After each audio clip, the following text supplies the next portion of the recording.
Sejam bem-vindos, terceira temporada de O Negócio é o Seguinte. Zé, cada hora um convidado melhor pra gente? Só gente especial vem pra cá pra contar pra gente a história, um pouquinho do que faz, mas muito além do profissional é o ser humano. E hoje uma pessoa que eu tenho um carinho enorme, uma admiração enorme, que ajuda muito lá em casa, viu? Ajuda a minha família, ajuda o Vitória, ajuda a Rafa e indiretamente me ajuda também. Uma pessoa que tem uma competência incrível, mas sem mais delongas, seja bem-vinda, doutora Patrícia. Muito obrigada, obrigada mesmo, de coração, é um prazer estar aqui hoje com vocês. Legal. Zé, temos aqui a gente tem umas perguntas disparadoras e a gente pega o convidado meio de repente. Essa já é a primeira, assim, que é pra... depois fica tudo mais leve. Eu espero. Vamos ver, Nossa. vamos ver. Prepare-se para a pergunta. O negócio é o seguinte: quem é Patrícia? Bom, eu sou a Patrícia, neurologista há praticamente 30 anos. Uau. Adoro a minha profissão. Atendo adulto e criança já há muito tempo. Uma gaúcha santista. Uma gaúcha santista. Fiz a formação toda lá no sul, vim para cá depois de uns 10 anos já no caminho. Mas atendo adulto, criança, e eu realmente sou bem feliz no que eu faço, assim. Então acho que a gente acaba misturando a Patrícia pessoa com a Patrícia médica, não tem muita divisão hoje. Isso é muito legal, a gente também acredita nisso. A gente sempre costuma trabalhar nas empresas falando, tem muito além do crachá. Muito. Né? Tem muita história aí que a Patrícia já viveu para chegar nisso. Você estava comentando antes, né? São 30 anos já. 30 anos.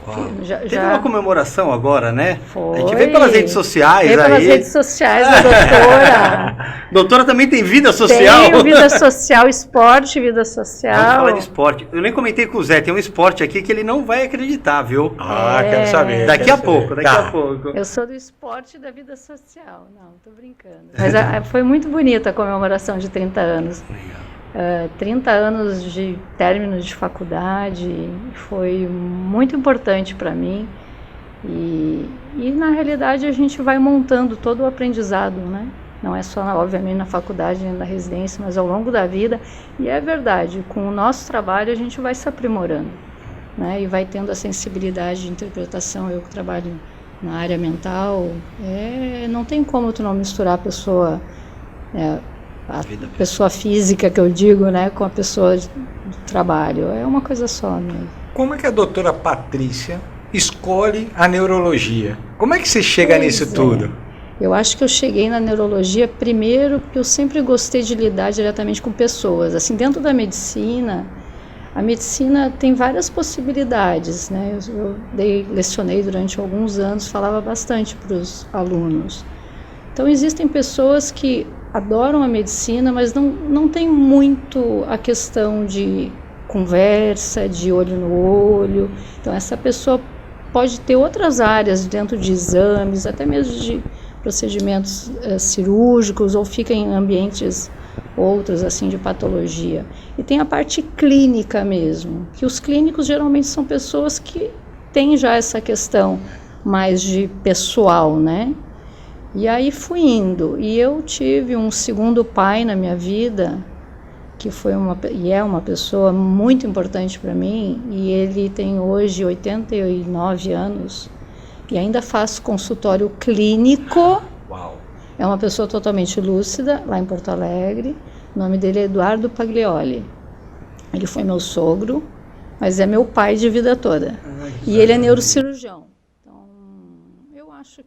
Eu tenho certeza que ele foi a pessoa que mais me inspirou para seguir e tive o prazer de trabalhar com ele durante mais de 10 anos, quando eu estava lá em Porto Alegre.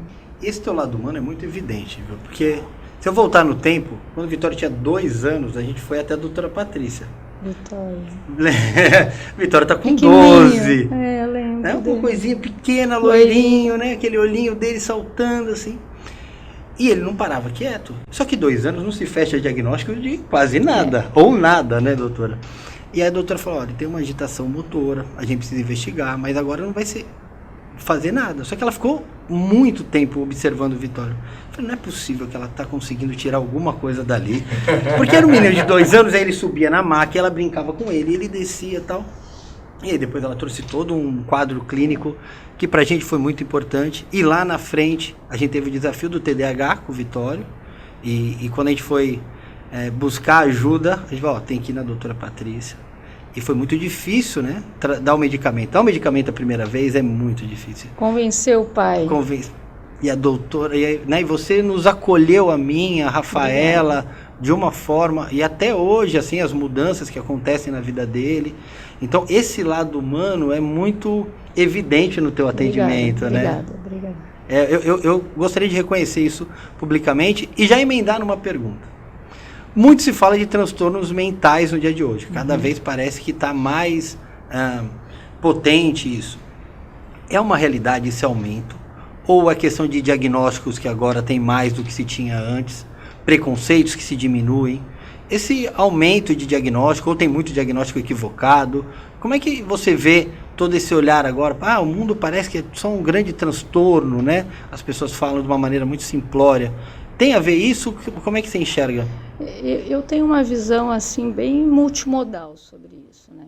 Dentro dos transtornos mentais, obviamente, se a gente for ver estatisticamente, a cada vez que se faz uma estatística OMS ou estatísticas locais, vai num crescente, né? De aumento, principalmente depois da questão da pandemia, que começou a ficar mais popularizada a questão de transtorno mental e incidência de transtorno mental. Mas eu acredito que seja um contingente assim amplo. Se a gente for falar assim, o transtorno mental sempre existiu, né? Se a gente for ver assim, quando eu comecei, né, já que a gente está falando de 30 anos a trabalhar, a questão dos transtornos mentais era muito fragmentada, né? Então, algumas famílias, por exemplo, não queriam nem que se comentasse que uma pessoa... Eu tinha muita dificuldade no início da minha carreira, por exemplo, apesar de eu ser neurologista e eu trabalho com transtorno mental e também com outras patologias, né? E geralmente na esfera do transtorno mental é o psiquiatra, a neurologia dentro da medicina, né? Algumas vezes os pacientes nem queriam comentar que iam num consultório de neurologia ou de psiquiatria. A internet, eu falo assim, a internet tem um lado todo, né, que a gente critica às vezes, mas tem um lado muito bom de divulgação de informação, de conhecimento. Obviamente, nem sempre assertivo, mas muito importante. Mas dá luz, né?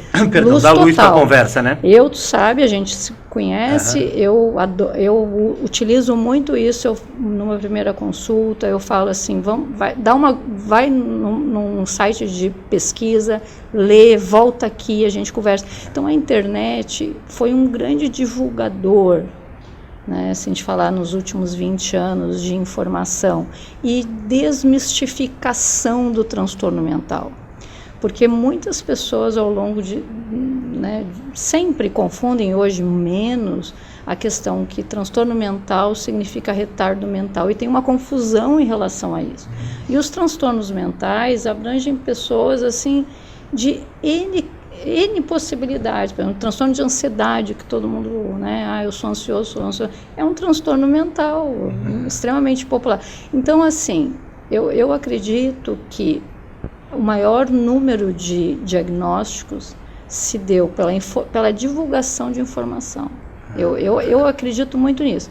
E claro que, dependendo do transtorno mental que a gente vai falar, existe, obviamente, as incidências assim com aumento sazonal ou aumento, como a gente acabou de falar aqui, pós-pandemia, que são questões assim... Que acaba até justificando para quebrar o preconceito. Pela pandemia eu fiquei assim, então por isso que eu vim procurar ajuda, né? Mas realmente aumentou muito o número de pacientes diagnosticados. E muita gente não tinha diagnóstico, nem sabia que tinha um transtorno mental, não tinha classificação para essa pessoa. E essa informação generalizada, eu acho que ajudou muito. Eu acredito muito nisso. Não que as pessoas estão só mais doentes, mas existe mais informação. E quando um pai, né, uma mãe leva um filho, né, um familiar leva uma criança, ele também tem que se conectar com questões deles, né? Acho que muitas pessoas, muitos adultos acabam descobrindo neles mesmos alguns transtornos a partir do que conhece do filho, né? Isso é uma coisa bem interessante, assim, que eu sou de uma última leva, vamos dizer, que eu fiz formação em especialização em neurologia e eu fiz especialização em neurologia com atendimento em adulto e pediatria. Então, eu não sou uma neuropediatra, né, mas eu sou uma neurologista que atende adulto e criança, porque eu tive uma especialização que ainda era assim.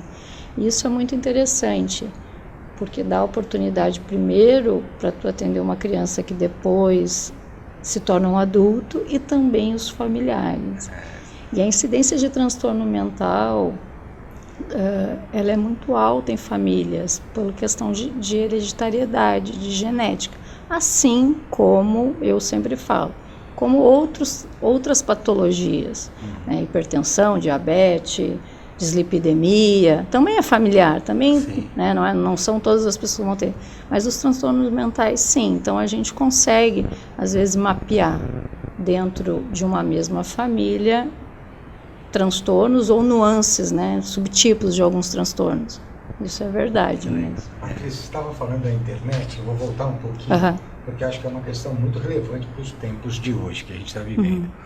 Eu estou lendo um livro chamado Nação Dopamina, da doutora Ana Lenk. Ela teve aqui no Brasil, teve no Mackenzie, no Fronteiras do Pensamento, e ela está falando que o excesso de prazer está nos deixando infelizes. E o que a gente pode fazer para mudar? Será a gente está vivendo isso mesmo? Como é que é essa coisa das nossas relações com as telas, com aquilo que é muito rápido, e o quanto isso impacta no nosso desenvolvimento cognitivo para os jovens e para nós mais velhos? Como é que a gente lida com essa história?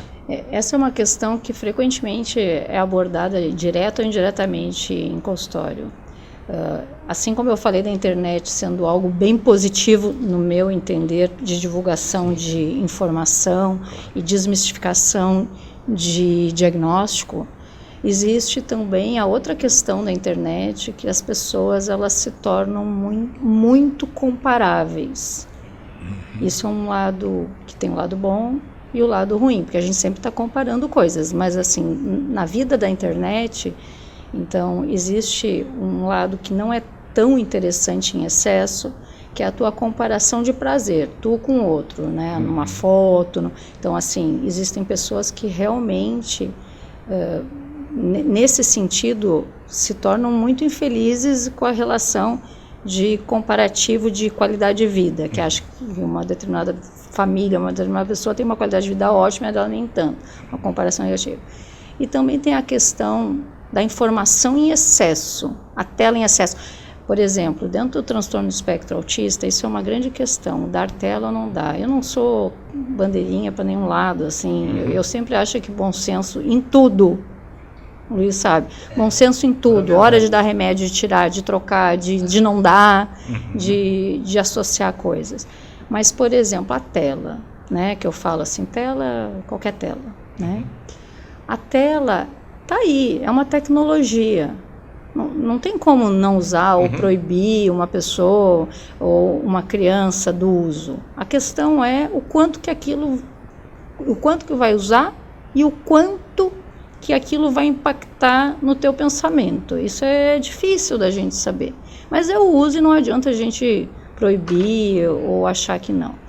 A grande questão da tela, por exemplo, eu fui dar o exemplo do transtorno do espectro autista, né? Então, que é um transtorno onde a pessoa tem uma pouca habilidade de comunicativa, comunicação total, não quer dizer assim verbal, falar, tem pessoas que falam, mas a comunicação social, né? Tem pouca habilidade, não quer dizer que não tem nenhuma, ou tem uma mínima habilidade ou uma máxima inabilidade. Mas dentro do transtorno do espectro autista, e a tela, que é uma coisa que sempre falam, né? Por exemplo, o excesso de tela, nada vai ser tão estimulante para uma pessoa que tem dificuldade comunicativa social do que olhar um vídeo que troca a milissegundos informação, cores, movimento, sons, nada ganha desse estímulo. Então, até onde que a gente vai usar esse estímulo? Aí, em que situação que a gente vai colocar muito ou pouco? Se tu está achando muito chato, tu consegue virar o dedo muito rápido e trocar aquilo por algo completamente diferente. Então, tu sai de um vídeo, vai para uma música, passa para um outro vídeo, para outro assunto. Então, isso é muito rápido, isso te traz uma alegria rápida ou um sentimento de frustração muito rápido. Então, essa troca de dopamina, e não só de dopamina, mas também de serotonina, de ocitocina, de vários neurotransmissores que estão relacionados ao prazer, ela é realmente intensa. Então, o que acontece? Até onde que a gente vai abordar essa pessoa e estimular esse tipo de conteúdo ou não? Ninguém sabe. Eu acho que as pessoas que falam muito, isso é contra, ou isso é errado, ou tem que tirar, ou tem que aumentar, é experimental mesmo. E eu acredito que seja individual. Porque para que a gente tenha algo parecido de estímulo em outra situação, a gente tem que acabar expondo a pessoa a uma outra situação, que não só a tela. E aí tem que ser alternante. Eu acredito nisso. E a doutora é uma defensora do lúdico. Muito. O Vitório estava numa sequência. Eu vou sempre falar do Vitório aqui, não é puxando a sardinha, mas é porque é o que nos une. E o Vitório é um fofo. Ele é lindo. É o que nos une, né? O que nos faz chegar aqui de alguma maneira. E aí ele estava, lembra, com uma agenda de terapias altíssimas, né? Uma agenda de auto-executivo. Carga horária ali. E a doutora falou, põe janelinha verde nessa agenda e tal. E ela falou, poxa, por que vocês não vão procurar música, né? A música é uma coisa tão bacana. E aí trabalha funções executivas de lidar com frustração, né? Flexibilidade cognitiva e tantas outras. Então, como é que você vê, doutora, esses, vou chamar de atendimentos, assim, um pouco não ortodoxo, mas enfim, que a gente é um defensor do lúdico, aliás, o nosso trabalho todo é dentro da metodologia da educação lúdica. Como é que você integra esse caminho de ter atividades como música, artes, esportes, para ajudar essa questão de, não só de transtorno, mas de acalma, de trazer a pessoa para um equilíbrio mental, um equilíbrio emocional? Tem impacto isso? Eu acredito que muito. Só dentro o que a gente está falando, né, da infância, assim, mas, por exemplo, pulando, né, os quadros demenciais num adulto, né, num idoso. Eu acredito que toda essa ação multimodal, eu sou uma pessoa que trabalho com medicação, prescrevo, os remédios ajudam muito, mudam pessoas de patamar de funcionamento. Eu acredito muito em medicações, prescrevo, mas eu sou uma pessoa que trabalha há 30 anos com outras pessoas e que não acredita só em medicação, que é isso mais ou menos que o Luiz está querendo falar. Eu sempre acreditei e cada ano que passa na minha profissão eu tenho mais essa certeza que a parte de tecnologia química a gente consegue mais ou menos orquestrar em termos de medicação, porque nada mais é do que isso. A medicação dentro do transtorno mental é uma orquestra química. A gente vai dando um pouco mais de um neurotransmissor, outro bloqueando um, bloqueando o outro, efeito colateral, e a gente vai ajudando aquela pessoa de alguma maneira, independente da idade. Mas isso só não vai para lugar nenhum. Ou pelo menos vai para um lugar e não sustenta a pessoa naquele lugar. Eu acredito muito nisso. Daí vem o conjunto. O conjunto é o essencial, porque aqui, o conjunto transpõe a pessoa e persiste numa melhora. E aí vem todas as questões de tratamento multidisciplinar, né, que são dentro da área dos transtornos mentais. A gente usa muito o tratamento junto com a parte da psicologia, da fono, terapia ocupacional, independente da patologia que a gente está falando. A questão da psicopedagoga, né? A terapia ocupacional em criança e adulto, também idoso, tem impacto super positivo, né? São as pessoas que fizeram uma formação para ter aquilo. E tem essa outra parte que não é diretamente ligada na parte médica que tu está falando, e que eu sou apaixonada, porque assim, a música, como não estou falando nem só musicoterapia, mas a música é um instrumento fantástico de treinamento, de educação. a resiliência, errou, né? Errou, vai, errou, volta. Então, assim, oferece tantas coisas, né? A questão do esporte. Eu sou a fã do esporte. Descobri o esporte, infelizmente, aliás, eu falo assim, descobri o esporte após, né, beirando os 50 anos, pós 50. Tarde, mas eu sempre acreditei, falei, mas eu mesma não era uma praticante. À medida que eu tornei uma praticante de esporte, mais ainda eu incentivo os meus pacientes a fazer esporte. Aprender algo novo. Não há nada melhor para qualquer... Se tu vai trabalhar no transtorno mental, distúrbio de ansiedade, fobia, transtorno espectro autista, TDAH, demência, Parkinson, qualquer coisa que for dentro da minha área da neurologia, e tu colocar o esporte como agregar o esporte à pessoa, a gente tem mudanças incríveis. A gente não está falando só de parte motora, parte física, é tudo, equilíbrio, memória, né? E toda a parte. E não é um esporte direcionado para aquele transtorno, é o esporte em si. Esporte em si. Porque senão a gente começa a fazer puxadinhos de esporte para virar terapia, não é isso que a gente está falando, né? Esporte em si, a gente não está falando. Eu falei inicialmente de terapia. Mas agora a gente está falando de questões não terapia convencional, mas o lúdico mesmo ajudando. Por exemplo, uma coisa que eu estou fazendo recentemente, acho que tu nem sabe, e eu mais adoro, uma coisa. E eu estou adorando, só esse pé quebrado aqui que está... Por exemplo, a dança de salão. É incrível. Que legal. É incrível. E assim, a memória... A memorização dos passos, eu estou penando, mas eu estou firme. Muito bom. A dança de salão mexe na estrutura física do cérebro, né? Eu estou muito feliz porque eu acho que eu estou no caminho certo. Eu voltei a treinar, tá magrinho, tá voltei correndo. a tocar violão. Tocar violão é uma coisa que é excepcional. Estou fazendo aula para aprender mais, estar junto com o professor. E aí eu me lembrei de um filme, até marquei ele aqui, chama A Música Nunca Parou. Você conhece esse filme? A Música Nunca Parou. Eu tenho memória visual, é um inferno. Esse aqui, assim, ó, é um pai com um filho, só para dar um contexto.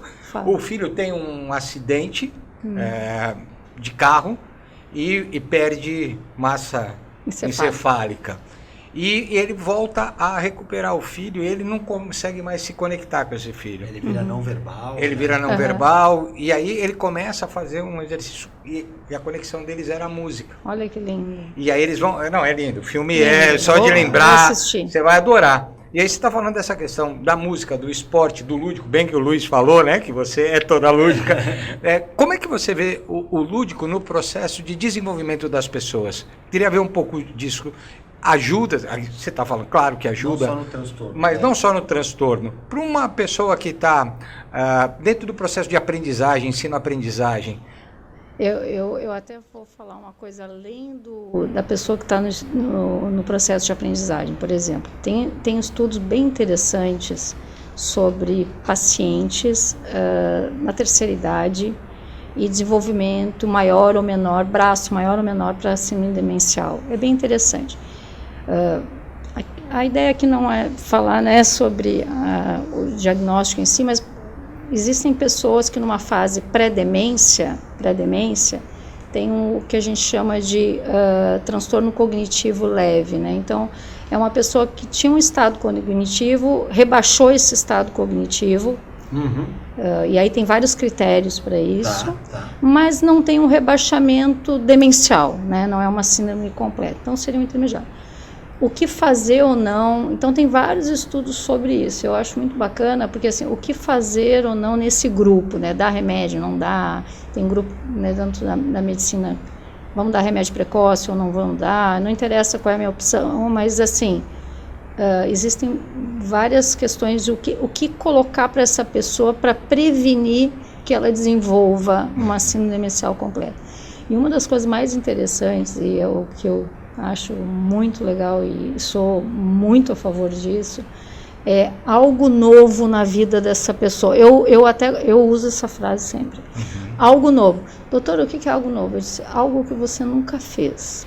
Porque tem estudos bem elaborados, duplo cego, estudos bons, estudos grandes, que falam que o novo aprendizado, ele acaba utilizando uma trama neuronal muito maior e desenvolve, é como se fosse uma musculação para os teus neurônios, do ponto de vista de jogar neuroquímico ali. Então, tudo que não que a gente não vá repetir coisas, mas o aprendizado novo, ele requer um aumento de trabalho neuronal muito grande. E isso pode dar um estímulo e uma prevenção maior para a evolução de síndrome demencial. E isso é em estudo, não são achados aleatórios. Então, quando a gente fala o que a gente pode fazer para melhorar a qualidade neuronal, vamos dizer, aí vai tanto para a criança, eu estou falando do idoso, mas também, além de coisas que são muito faladas de alimentação, controle de fatores de risco, de todos, é o aprendizado de algo novo. E aí o esporte, o lúdico, a questão da terapia ocupacional, que eu falo assim, uma terapia, né, a pessoa aprender a pintar, aprender a fazer um bordado, a fazer um desenho. As aulas de desenho são fantásticas para crianças. E às vezes tu tem uma pouca habilidade verbal, mas tu tem uma super habilidade manual para o traço, né? Então, eu acho que sempre a gente pode buscar numa pessoa algo para fazer com que ela se desenvolva. E muitas vezes, assim, quando a gente fala em criança, como tu falou, a gente espera assim que entre a criança, por exemplo, no violão e tem que tocar violão. Eu até falo para os pais, não compra o violão, espera, porque de repente é o piano, ou de repente não é ali, é o surf, pode ser outra coisa. Claro, mas deixa experimentar, deixa experimentar, eu sou muito a favor, e isso obviamente que traz uma resposta enorme no desenvolvimento. E mantendo esse papo do lúdico, tem um esporte que eu falei que você eu estava esperando. Eu quero que você chute o esporte da doutora. Corrida. Com o pé bom, né? Com o pé bom. Com o pé bom, mas eu não sou seja um pouquinho mais forte corrida. no teu... Não é corrida. Não é corrida? Mas tá longe de corrida. Não, eu não consigo. Mais ou menos, né? Ela é lutadora de Krav Maga. É nada. Que perigo. E foi lá, né, fazer como é que chama? Não é faixa, né? Foi para São Paulo, ficou lá horas, não foi? Para pegar a graduação. O Krav Maga surgiu na minha vida vai fazer 6 anos. E é uma coisa que até as pessoas às vezes acham que não é o esporte. O esporte tem que ter competição, né? O Krav Maga é um treinamento de defesa pessoal. Eu sou muito a favor do Krav Maga, porque eu sempre falo que as escolas deveriam ensinar, principalmente para as meninas, defesa pessoal. Para as meninas e para os meninos, né? Sim. Mas principalmente para as meninas. Né? E pelo contrário, eu sou uma incentivadora, por exemplo, jiu-jitsu. Eu mando muito paciente meu para o jiu-jitsu. E também para o Krav Maga, porque o aprendizado da defesa pessoal não tem nada a ver, e aí voltando para as artes, né? O Krav Maga não é uma arte marcial, né? Mas é uma técnica, né? É uma técnica de defesa. E não tem absolutamente nada a ver com ser agressivo. Eu sou uma pessoa pacífica total, zen demais até. Mas a possibilidade da defesa, isso também faz com que tu tenha um aprendizado da periferia. Que interessante. Que tu começa também a treinar a questão, o que tu deve observar. Então, o Krav Maga, existe essa questão, né, maior. E não de leitura de ambiente, de leitura de ambiente, de leitura de pessoas, e também em uma situação de risco, talvez tu não faça nada, é melhor. Ou em uma situação de risco muito eminente, tu ter uma possibilidade de uma saída. E sempre uma defesa e não um ataque. A ideia o ataque é para sua defesa. Então ninguém utiliza Krav Maga para iniciar uma briga. Né? E assim também, como eu acredito que são todas as outras técnicas que também tem. Não, no dia que ela contou, eu fiquei... E já me veio a Jennifer Lopes. Eu gosto muito de filme, né? O filme da Jennifer Lopes é Krav Maga. É Krav Maga, né? Na hora mas me só veio. que ali é muito montado. Né? Eu mexo que eu sou uma treinadora de Krav Maga, café com leite, né? Eu acho que eu sou bem... mas é engraçado que no tatame, o meu mestre de Krav Maga, ele fala assim, Pati, seja mais agressiva. E eu assim, mas eu não sou. Eu não consigo mais do que isso, eu estou no meu limite. E aí tem toda a técnica, né, de treinamento, a gente vai mudando de faixa, igual o jiu-jitsu, assim, mais ou menos parecido. Mas eu quis trazer isso porque para reforçar a sua fala do que é importante fazer coisas novas, aprender coisas novas. Mas eu queria puxar um pouco a sardinha lá para casa do TDAH, que ele já quer fazer fazer consulta. Vamos falar de TDAH e a sua implicação no dia a dia. No Vitório, só falta ele botar ali, ó. Não é hora de consulta. Não, eu tenho uma lição de casa, eu tiro até uma foto. Você vê, brincadeira. Mas assim, eu vejo muito, eu não sei se é o meu feed do Instagram, que aparece só TDAH e pádel, as duas coisas que mais aparecem. Pádel e TDAH, é só tá isso, bom, tá é bom. só isso. E aí, e muita gente falando alguns absurdos, outros trazendo coisas muito legais, como você falou, dando luz para isso.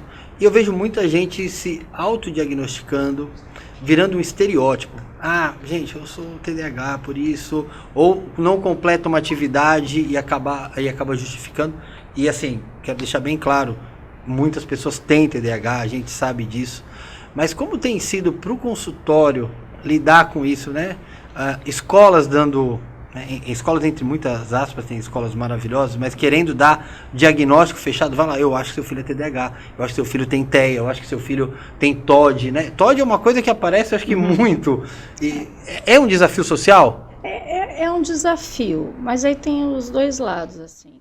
Existia um comportamento, há talvez 20 anos, que eram de crianças que tinham várias questões, por exemplo, deu o exemplo da escola, né?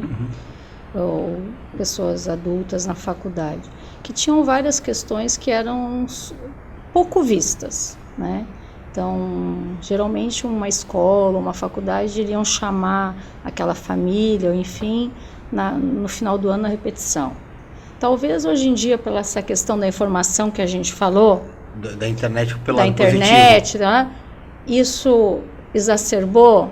Concordo, eu acredito que sim, mas de certa forma eu acho que mesmo tendo esse universo muito grande de potenciais diagnósticos e talvez em excesso, e depende do que as pessoas falam até essas pessoas chegarem em um consultório e serem realmente investigadas, se for pensar como era e como eu ainda acho melhor hoje. Eu estou sendo bem sincera, porque é melhor falar, é mais né? fácil tu chegar para uma pessoa, para uma família ou para um adulto e dizer, olha, tu tem uma ou outra característica, todo mundo tem alguma característica de algum transtorno mental. Se olhar todo de mundo. perto. Eu tenho vários, às vezes até, nossa, será que eu estou fechando para cá? Todo mundo tem alguma característica. Agora, a questão de ter o transtorno é o quanto impactante aquilo é na tua qualidade de vida, a intensidade, o que isso repercute, o que tu deixa de fazer no teu trabalho, ou na tua escola, ou na tua vida social, e por quanto tempo. Então, assim, a gente ter alguns sintomas de transtorno mental, isso faz parte da população, todo mundo tem um sintoma ou outro. Mas isso não quer dizer que tu tenha uma patologia, né? Eu falo às vezes assim, tu tem um sintoma, mas tu não tem o CID completo. Né? Mas é verdade, porque aí a pessoa... E eu acho mais fácil hoje as escolas aí talvez terem esse olhar talvez um pouco mais crítico por conta dessa divulgação de informação e a pessoa chegar e tu dizer, olha, realmente tem uma coisa ou outra, mas não fecha um critério, né, patológico, não tem um transtorno, isso não é impactante, isso não precisa talvez de uma modulação química.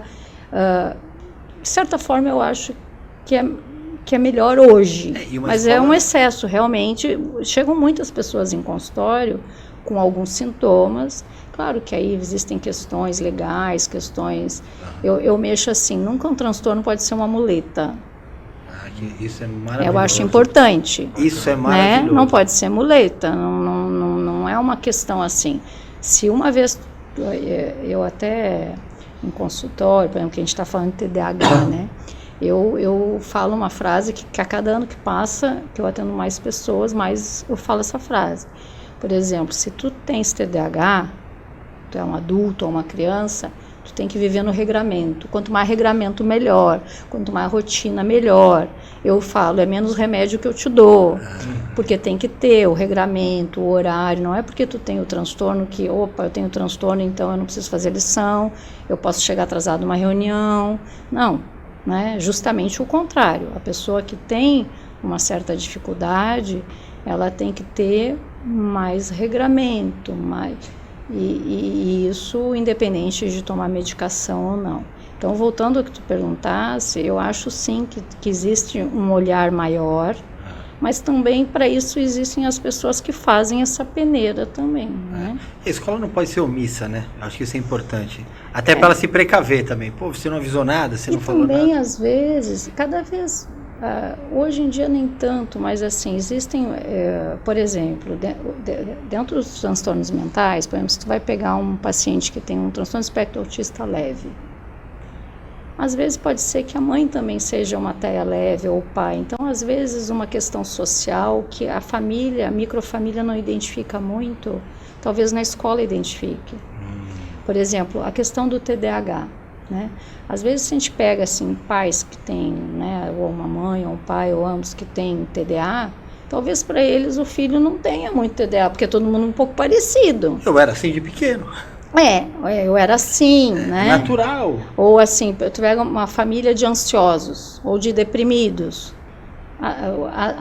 O normal é variável ali, né? Então, quando a pessoa está inserida numa sociedade maior, no caso uma escola, eu sempre falo assim, como funciona num aniversário, a gente mexe assim, né? Como a pessoa é numa situação que sai um pouco da sua rotina, aí que a gente vai vendo como que a pessoa responde. Legal. E aí tu começa a pontuar sintomas. Doutora, eu lembrei de uma música do Oswaldo Montenegro, eu sou muito o lúdico também. Lúdico, tá bom, tá bem. Essa é a minha maneira de boas me trocas, conectar. boas trocas. E tem uma música que ele fala assim, olhando bem, todo mundo tem pereba, só bailarina que não tem. Então, interessante. É linda, essa música é linda. Olhando bem, todo mundo tem pereba, só a bailarina que não tem. Isso e é falou. muito verdade. E por conta do que você falou, me veio essa música na cabeça na hora, né? O que a gente pode, hoje, que a gente pode fazer, você já deu algumas dicas, aprenda algo novo, pratique esporte, traga o lúdico, para, não sei se é preservar, prolongar ou melhorar a saúde do nosso cérebro. Agora existe uma grande, agora não, já há alguns anos tem vários estudos para doenças degenerativas, por exemplo a Parkinson, para outras doenças neurodegenerativas, que falam da parte alimentar. Eu acho que o que mais vai se falar daqui para frente é a questão alimentar.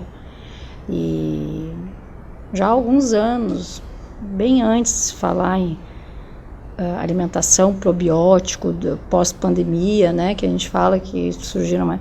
Já há alguns anos tinham estudos muito bonitos assim, sendo feitos para, por exemplo, a doença de Parkinson e padrão alimentar, né? Aonde que ocorrem as má absorções, o que falta no nosso organismo a nível intestinal e o que isso pode repercutir a nível de sinapse neuronal. E é muito interessante. Eu acho que a questão do padrão alimentar é algo que cada vez mais vai ter estudo e falando o que a gente come repercute bastante no nosso funcionamento neuronal. Eu sou bem a favor de questões nutricionais, não sou isso, não passei a vida pensando isso é uma questão que veio com o tempo, com o aprendizado na medicina. Então eu acho que é um tópico bem interessante, né? O quanto que a gente talvez não absorva de questões importantes para a gente ter um desenvolvimento neuronal melhor. Isso é um tópico meio que recente, dentro da medicina recente que eu falo nas últimas décadas. E tem toda essa questão que eu estava falando antes. A gente não está falando em controle de doença, né? Claro. Isso daí é óbvio. Controle de pressão, controle de diabetes, controle de questões de ordem vascular. Isso é óbvio. Quanto melhor o teu vaso for, mais sangue arterial bom, tu tiver mais neurônio, tu vai ter oxigenado. Isso também é importante até como as pessoas dormem. É uma coisa interessante que a gente não falou aqui, que a gente está falando de uma coisa geral, mas o teu sono, o quanto que tu dorme, o quanto que tu respira bem, tu oxigena bem o teu sangue quando tu dorme, isso vai repercutir muito no teu funcionamento neuronal, inclusive no teu dia. Vai ser, se tu tem um sono reparador, um sono de boa qualidade, um sono com oxigenação, tu vai reter mais informação, tu vai ter uma memória melhor, tu vai ser menos desatento, e eu nem falando de questões vasculares. Então, a parte do sono também é extremamente importante. E essa parte que a gente falou do desenvolvimento de novas habilidades. Eu sempre falo, às vezes eu pergunto assim em consultório, tu gosta do quê? Ai, não sei. Quando é criança, é normal não saber. A gente vai expondo, por isso que a gente bota num lugar, bota no outro, bota num curso. Até aparecer, né? Até aparecer, porque a pessoa não é obrigada, né? Uma criança não sabe. Agora, mesmo um adulto, muitas vezes eu pergunto, qual é a tua habilidade? Qual é o teu sonho? Ou o que tu acha que talvez tenha algum jeito? A partir dali, tu vai desenvolvendo uma habilidade. E isso é extremamente importante, porque a gente conversa com adultos que não sabem o que pode ser que seja esse início desse fio, né? Qual é o meu papel nesse mundo, né? É muito interessante isso. Então, assim, a questão neuronal e a diminuição de transtorno mental, eu acho que com o tempo é multimodal, como a gente falou no início. Ou seja, tu viu que eu falei de alimentação, sono, controle de fatores de risco, né? Manejo comportamental, terapia. Eu acho que a grande questão, assim, talvez todos nós, né, a gente busca, é a questão da qualidade de vida, né? Qualidade de vida, às vezes a gente fala muito em qualidade de vida fica um slogan, qualidade de vida, parece alguma coisa que a gente pode tocar. E muitas vezes as pessoas falam em qualidade de vida, mas não fazem nenhum caminho para chegar numa qualidade. A gente não sabe qual é a qualidade de vida boa. A gente pode ter uma qualidade de vida boa e nem saber, né? Mas assim, eu acredito que seja um conjunto, né? Eu acredito num conjunto. Acho que é mais ou menos isso. Legal, boas dicas. Maravilhoso. E o tempo? Esse papo merece play, mais tempo com a doutora aí pra gente. Eu nem fiz a minha consulta, só você fez. Mas eu te falei que foi só um pedaço. Foi um pedaço. Muito obrigado. Poxa, que bacana estar aqui junto com a gente, poder ajudar para as pessoas que nos assistem também. Olhar, então, sono, cuidado.